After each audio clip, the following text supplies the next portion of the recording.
Bonjour à tous, j'espère que vous êtes en bonne santé. Aujourd'hui on va se manifeste sur comment prendre soin de soi. Et quelles sont les choses authentiques ou les choses tendances? Avant de commencer, n'hésitez pas de mettre un pouce bleu et abonne-toi sur ma chaîne, et c'est parti. Préface. Dans un monde en constante accélération, où le temps semble toujours manquer et où les exigences de la société se multiplient, la question du soin de soi occupe une place centrale. On entend partout parler de « self-care », des magazines en font leur une, les réseaux sociaux en regorgent, et une multitude de produits et de services promettent bien-être, beauté et équilibre. Mais derrière cette apparente évidence, prendre soin de soi, se cache une interrogation plus profonde. S'agit-il d'une démarche authentique, enracinée dans un besoin universel de préserver sa santé physique et mentale, ou bien d'une tendance dictée par la mode et le marché de la consommation? Ce livre est né de cette question. Il ne cherche pas à donner une réponse définitive, mais à explorer, avec des mots simples et accessibles, les différentes facettes du soin de soi. L'objectif est de permettre à chaque lecteur de réfléchir à ses propres pratiques, de distinguer ce qui nourrit réellement son bien-être de ce qui n'est qu'une illusion passagère. Prendre soin de soi n'est pas une mode, c'est une nécessité humaine. Mais, il appartient à chacun d'en faire une démarche authentique, alignée avec ses valeurs et son histoire. Ce livre se veut une invitation au voyage intérieur, entre héritage philosophique, spiritualité, psychologie moderne et réalité sociale contemporaine. Introduction. Le soin de soi n'a jamais été autant présent dans nos vies qu'aujourd'hui. Nous vivons à une époque où l'on parle de santé mentale avec plus de liberté, où l'on valorise le bien-être et l'équilibre de vie. Pourtant, jamais nous n'avons été autant exposés au stress, aux pressions sociales et aux comparaisons permanentes. Dans cette tension, entre désir d'authenticité et influence des tendances, la question se pose, prenons-nous soin de nous parce que nous en ressentons un besoin profond, ou parce que la société nous dit que c'est la chose à faire? L'histoire nous montre que l'idée de se protéger, de se respecter et de cultiver son équilibre intérieur est ancienne. Des philosophes grecs aux traditions spirituelles, des sages orientaux aux penseurs modernes, tous ont insisté sur l'importance de cette démarche. Pourtant, dans notre monde hyperconnecté, cette quête risque d'être détournée par les logiques commerciales et les apparences. Cette introduction ouvre la réflexion que nous allons mener ensemble. À travers 5 chapitres, nous explorerons les racines anciennes du soin de soi, son évolution dans la société moderne, les dérives de sa marchandisation, mais aussi les voies pour retrouver une pratique plus authentique. Car au fond, prendre soin de soi ne devrait pas être un luxe ni une tendance, c'est une manière de vivre, de se respecter et d'avancer avec plus de conscience et de sérénité dans l'existence.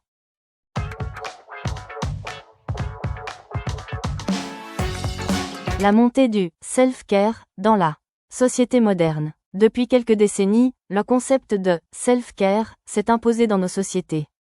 Ce terme, emprunté à l'anglais, désigne l'ensemble des pratiques que l'on met en place pour prendre soin de soi, que ce soit au niveau physique, mental ou émotionnel.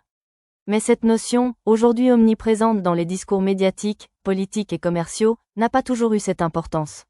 Il est intéressant de comprendre comment et pourquoi le self-care est devenu une priorité dans nos vies contemporaines. 1. Les origines du self-care dans le monde moderne. Dans les années 1960 et 1970, aux États-Unis, le concept de self-care est apparu. Principalement dans les milieux médicaux et militants. Il servait à désigner les moyens par lesquels les individus, en particulier ceux marginalisés, pouvaient prendre en main leur santé et leur dignité. Pour les minorités et les communautés défavorisées, prendre soin de soi devenait un acte de résistance face à un système qui les négligeait.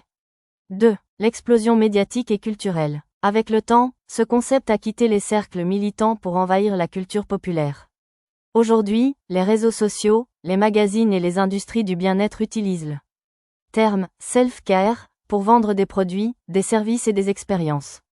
On associe le self-care à des massages, des soins de beauté, du yoga ou encore des retraites spirituelles. Mais cette médiatisation pose une question, s'agit-il toujours de prendre soin de soi de manière authentique, ou d'un marché qui profite des angoisses modernes pour proposer des solutions rapides et parfois superficielles? 3. Le self-care, face aux réalités du quotidien. Dans nos sociétés modernes, marquées par le stress, la productivité et la compétition, le self-care est devenu une réponse aux pressions quotidiennes. Les individus ressentent le besoin de se protéger de la surcharge mentale et émotionnelle. Prendre soin de soi, c'est alors se donner du temps pour souffler, trouver un équilibre entre vie personnelle et professionnelle, apprendre à dire non aux exigences excessives, cultiver des habitudes qui nourrissent réellement le bien-être. 4. Une notion en tension, authenticité ou mode passagère. Le self-care moderne est traversé par une contradiction. D'un côté, il s'agit d'une démarche indispensable pour survivre dans un monde exigeant. De l'autre, il est devenu un phénomène de mode, souvent réduit à une image esthétique partagée sur Instagram. Cette tension entre authenticité et superficialité est au cœur de ce livre. Elle soulève la question suivante: comment distinguer les pratiques qui renforcent réellement notre équilibre intérieur de celles qui ne font que répondre à des injonctions sociales? Ce premier chapitre met en lumière la montée du self-care dans la société moderne. Dans les chapitres suivants, nous plongerons dans ses racines philosophiques et spirituelles, puis dans ses dérives contemporaines. L'objectif est de permettre au lecteur de prendre du recul et d'évaluer sa propre relation aux soins de soi.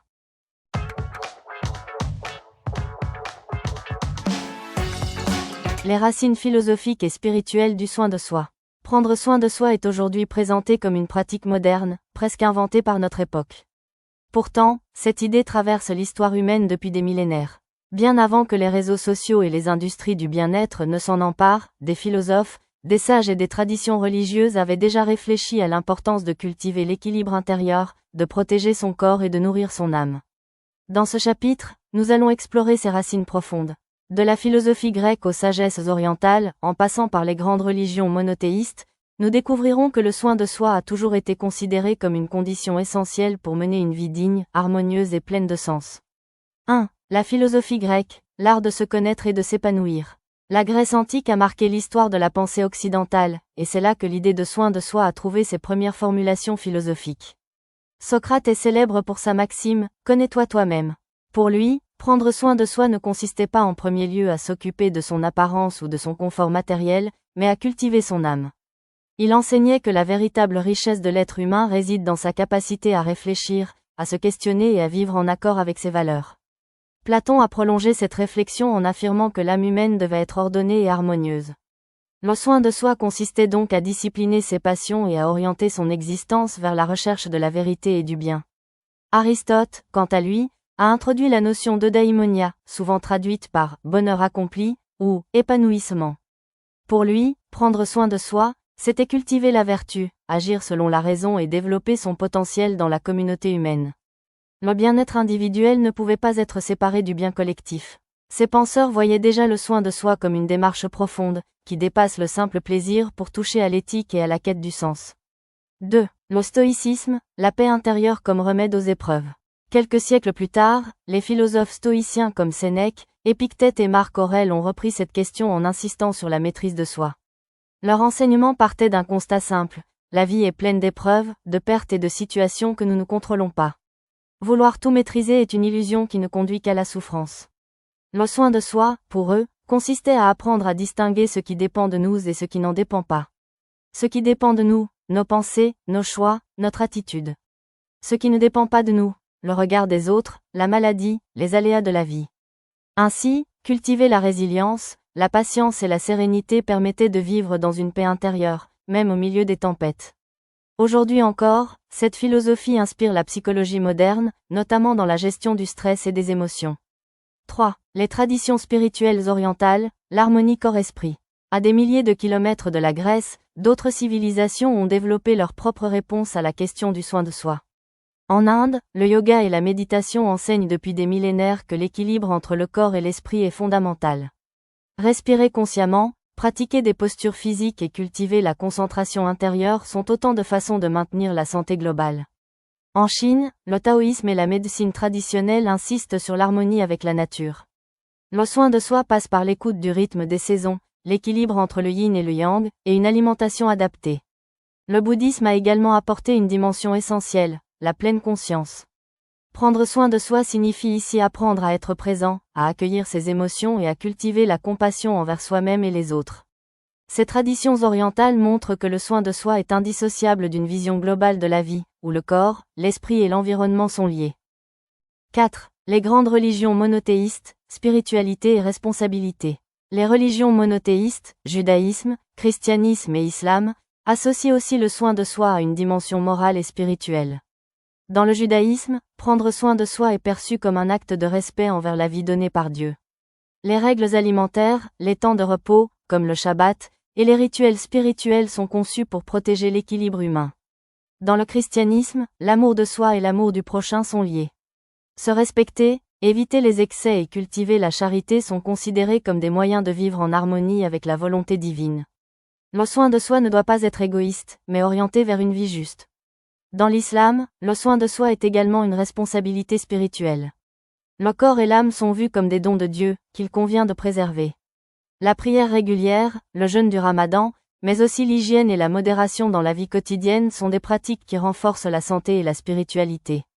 Dans ces traditions, prendre soin de soi est indissociable d'une relation à Dieu et à la communauté humaine. 5. Héritage et modernité. À travers ces différentes traditions, une idée forte se dégage. Le soin de soi n'est pas un caprice, mais une nécessité humaine universelle. Que ce soit à travers la philosophie grecque, le stoïcisme, le bouddhisme ou les religions monothéistes, il apparaît toujours comme une démarche profonde, orientée vers la connaissance de soi, l'équilibre et la responsabilité.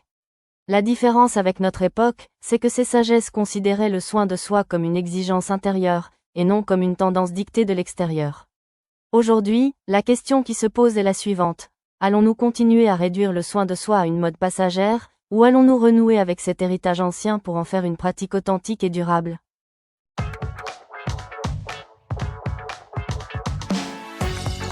Le self-care dans la société contemporaine, entre authenticité et marchandisation. Le concept de « self-care » a explosé au cours des dernières décennies. Visible sur les réseaux sociaux, mis en avant par les magazines, intégré dans les discours de la psychologie moderne, il est devenu une véritable tendance mondiale. Mais ce succès soulève une question essentielle. Le soin de soi que nous pratiquons aujourd'hui est-il encore authentique, ou bien est-il devenu une marchandise parmi tant d'autres, façonnée par les logiques du marché et de la consommation? Dans ce chapitre, nous explorerons cette tension entre deux réalités. D'un côté, un besoin sincère et profond de prendre soin de soi. De l'autre, une récupération commerciale qui transforme parfois cette pratique en produit de consommation rapide.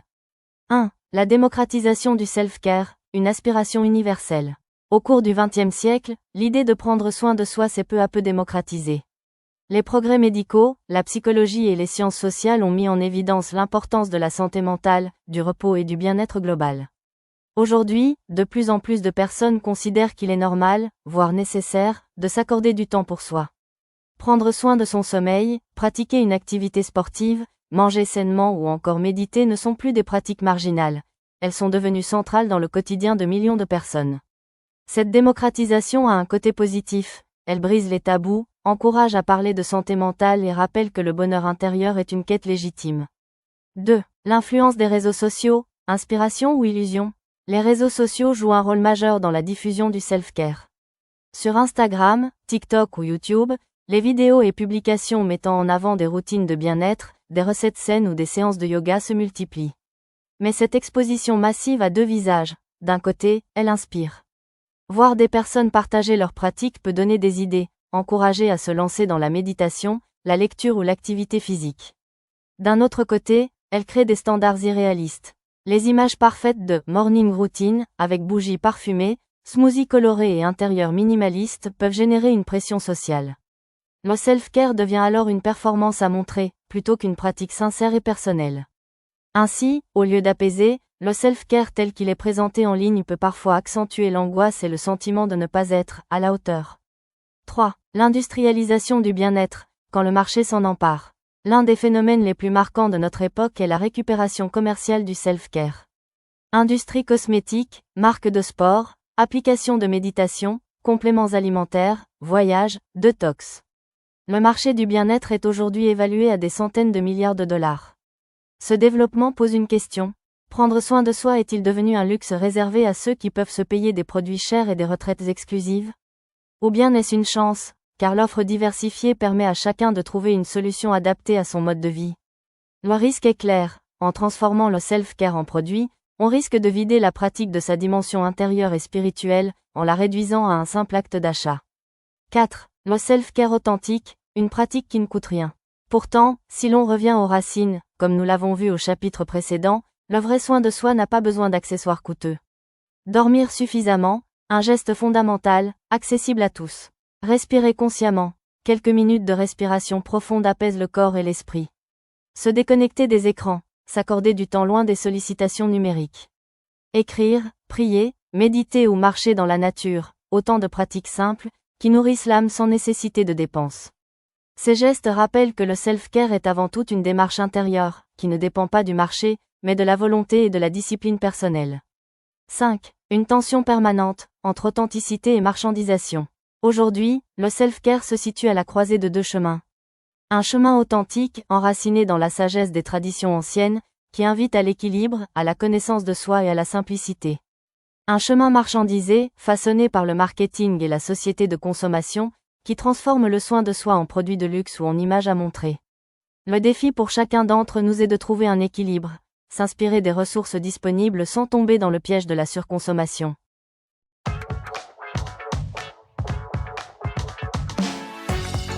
Construire un self-care personnalisé et durable.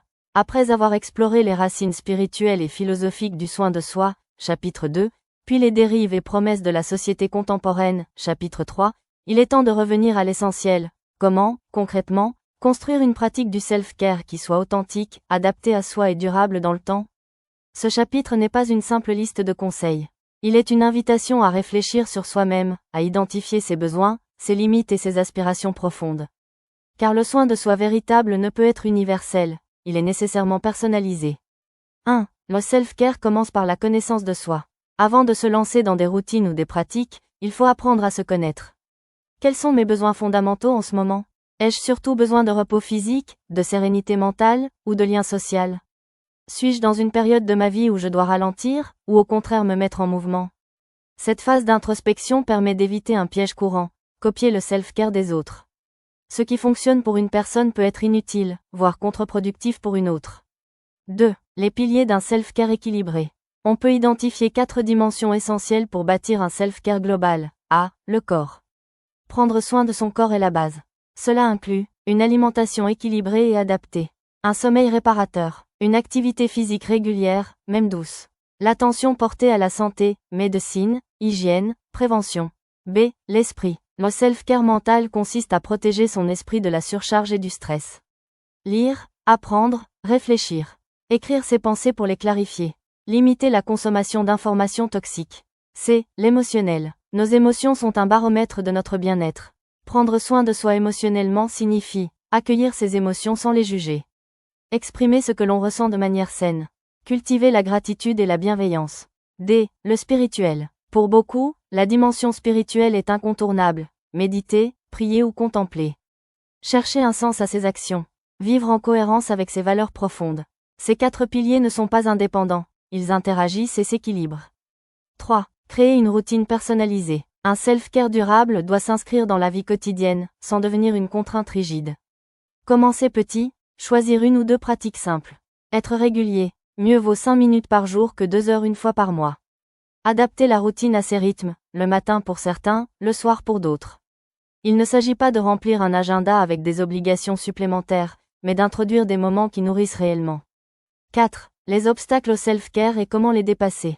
De nombreuses personnes savent ce qu'elles devraient faire pour aller mieux, mais n'y arrivent pas. Pourquoi? Le manque de temps. Dans une vie remplie, on repousse toujours ce qui semble facultatif.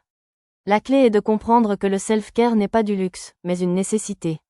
La culpabilité. Certains associent le fait de s'occuper de soi à de l'égoïsme. Or, prendre soin de soi, c'est aussi mieux prendre soin des autres. La comparaison, se mesurer aux routines parfaites des réseaux sociaux démotive. Il faut accepter que son self-care soit unique. Un self-care durable suppose donc de se libérer de ses blocages, en se rappelant que l'objectif n'est pas la perfection, mais le progrès. 5. Du soin de soi au soin des autres.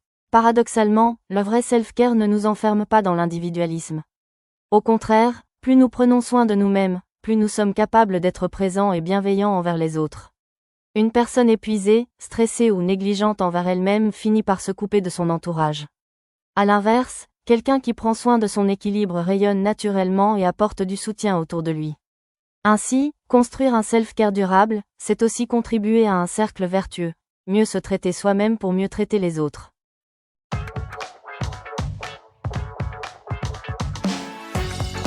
Le bonheur et la philosophie occidentale. Depuis l'Antiquité, les philosophes occidentaux se sont interrogés sur la nature du bonheur et les conditions pour y accéder. Pour certains, il est un idéal à atteindre, pour d'autres, une illusion inaccessible. Qu'il soit lié à la vertu, au plaisir, à la liberté ou à la Création de sens, le bonheur demeure une question centrale de la réflexion philosophique. Ce chapitre propose un voyage à travers les grandes figures de la pensée occidentale, afin de comprendre leur vision du bonheur et leur pertinence dans notre époque contemporaine. 1. Aristote et l'eudaimonia. Aristote considérait le bonheur, eudaimonia, comme le but ultime de la vie humaine. Selon lui, il ne s'agit pas simplement d'un état de plaisir, mais d'un accomplissement profond qui résulte de la pratique de la vertu et de l'équilibre de vie. Le bonheur n'est pas instantané, il se construit dans la durée, par l'exercice de la raison et la recherche du juste milieu entre les excès. Cette conception souligne l'importance d'une vie harmonieuse, orientée vers le bien commun et le développement des capacités humaines. 2. Épicure et le plaisir. À l'opposé d'Aristote, Épicure plaçait le plaisir au cœur du bonheur. Mais il ne s'agissait pas de rechercher des excès, bien au contraire. Pour Épicure, le véritable bonheur réside dans les plaisirs simples, l'absence de douleur, ataraxie, et la tranquillité de l'âme. Se libérer de la peur, en particulier celle de la mort, est une condition essentielle pour accéder au bonheur. Son enseignement invite à privilégier la modération et à savourer les joies quotidiennes, plutôt qu'à courir après des désirs illimités. 3. Les stoïciens, la maîtrise de soi. Les stoïciens, tels que Sénèque, Épictète ou Marc Aurèle, affirmaient que le bonheur dépend uniquement de nous-mêmes. Puisque nous ne pouvons pas contrôler le monde extérieur, il est vain de chercher le bonheur dans les biens matériels ou les événements. La clé réside dans la maîtrise de soi, le détachement des désirs superflus et l'acceptation de ce qui échappe à notre volonté.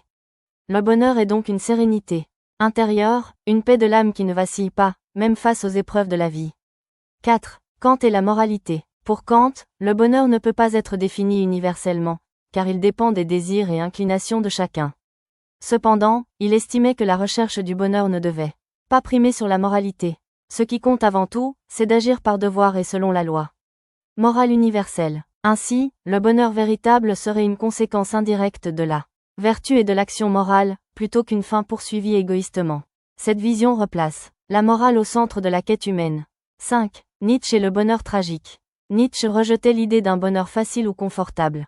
Pour lui, la vie est marquée par la souffrance et le tragique, et le véritable bonheur consiste à les assumer pleinement. Il prenait l'amour du destin, amor fati, et le dépassement de soi à travers la création de valeurs nouvelles.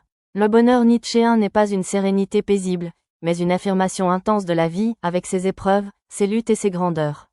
C'est un bonheur exigeant, réservé à ceux qui osent se confronter à eux-mêmes et au monde. 6. Philosophes modernes, Sartre et Camus. Au XXe siècle, Sartre et Camus ont prolongé cette réflexion.